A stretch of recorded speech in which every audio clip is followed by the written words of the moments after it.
pinball fans, Butch P.O. with Jersey Jack Pinball. Today I'm going to show you how to replace the rubber ring on the Wizard of Oz top lane slingshot.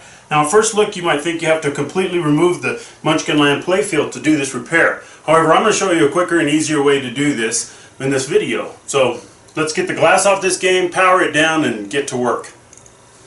The tools I'll be using for this minor repair. I have a telescopic magnetic tool so I can reach under into tight places and grab hardware, nuts and bolts and screws and things like that. I have a long shank number 2 Phillips screwdriver. We can use for a lot of the different screws in the game. The long shank allows me to reach down into a hole. You'll see why that's important a little later. Same thing with my 1/4 inch driver here. It's a long shank 1/4 inch magnetic nut driver. Very handy tool also. Allows me to reach into long deep holes and things like that, get to screws. I'm going to use just a normal 11/32 nut driver, not a magnetic one, just because the magnetic insert sometimes makes it a little difficult to get to nuts and such, and I found that to be the case in this particular repair. And the last thing I've got is a magnetizer for my screwdriver. You can buy magnetic screwdrivers, but I just generally get the regular screwdriver, and then you can magnetize them by putting the screwdriver shank through the hole in the magnet. Rub it in there a few times and it makes it where it picks up and holds hardware very easily, so that's very handy. One of the things I like to do with my hardware is put them in a small container while I'm working on a game. Things that I remove, I want to be able to just drop into a container.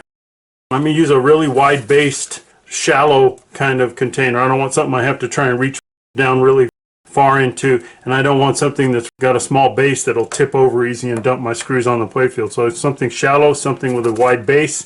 I set it on the playfield where it won't move around, and I drop my hardware in there as I go, and it keeps it handy for me.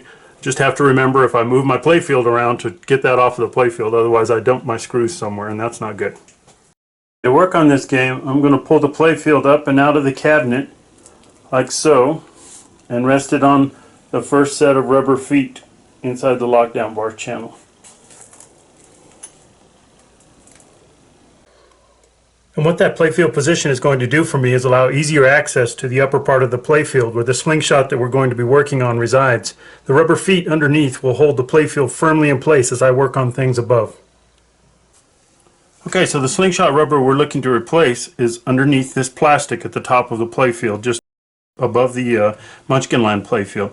So you can see that there's 2 posts here, and a 3rd post is back up under here, and the slingshot rubber goes around all 3 of those.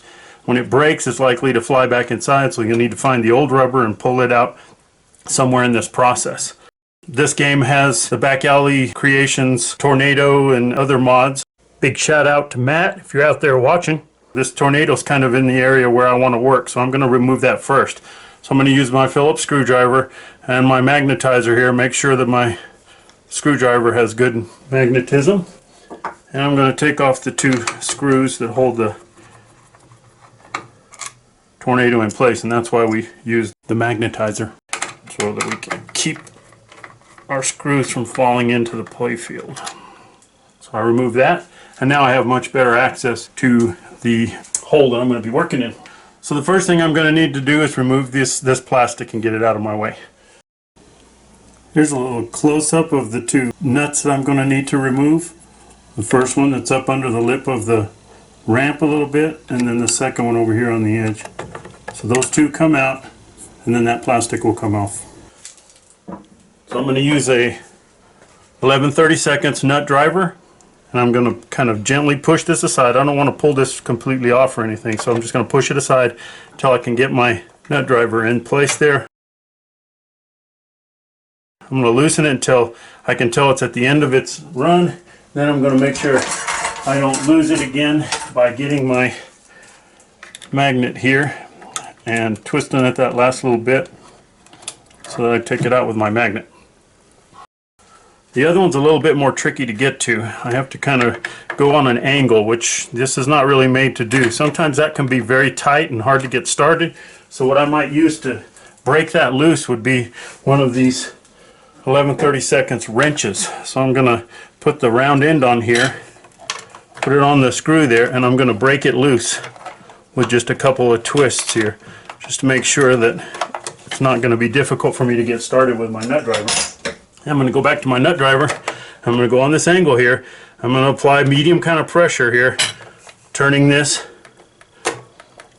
slowly, slowly. When it starts to skip, I take the pressure off. I don't want to mess up the end of the nut, because the nut is really made to be driven straight in, and I'm kind of cheating here by coming on an angle. It's a nylon lock nut, so it has this locking mechanism at the top, which is a piece of nylon, so I can tell when it starts turning really easy that I'm at the end of that. So then again, I get my magnet and I bring it over here and I make the final couple of turns with my finger so that I can bring it off with my magnet again.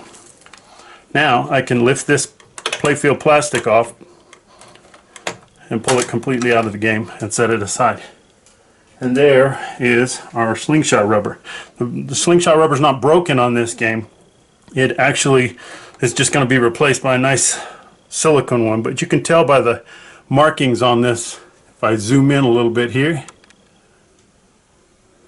you can see on the rubber itself where it's likely to break, and that's where this slingshot arm is pushing out on it all the time. It makes indentations in here, eventually cuts through and causes that to break. So if my slingshot rubber were broken, this would be more of what I'd see. I'd see the two switches here. I want to be careful and not catch on those and bend those. They're very sensitive. But yeah, I wouldn't see any rubber going around here. The third post, you can't see, it's back up under here. So here's the first two posts that were exposed for the slingshot. The third one is actually up underneath the edge of the playfield there. You can see it kind of in the center of the picture with the ring around it still. So in order to be able to get a new rubber over the top of this post that's concealed under the edge of this mini playfield, I'm going to need to loosen the playfield a little bit. I'm not going to take it off completely. I don't need to do that. I just need a little clearance underneath it so I can slide that rubber up over the top of the post and get it into place. So in order to do that, I need to loosen two screws at this edge of the playfield that will give me that amount of play. Here's a quick close-up of one of the two screws that I'm going to be loosening. And here's the second screw over on the opposite side of the house. So the first one, the house in its normal position where it sits where the legs kick out and all, you can pretty well see the first screw there. It's down in this hole, and I can use either a long-handled Phillips screwdriver or a long shank 1/4 inch driver in order to loosen that screw. Again, I'm not removing it, I'm just loosening it. So I'm going to get down in here and I'm going to take it loose about 4 turns. Then I'm going to spin the house clockwise until I can see the other screw really well, which is right there. And now you see it down in the hole there. I'm going to use the nut driver again to loosen it 4 good turns. Now I can lift the front edge of this playfield up, and that'll give me enough room to get that rubber over the top of this post. Okay, so we're ready to install our new rubber ring, in this case a silicone ring. I'm going to put it on those 3 posts underneath there. Now the post itself has an indentation in it. It's got a place for the rubber ring to sit properly.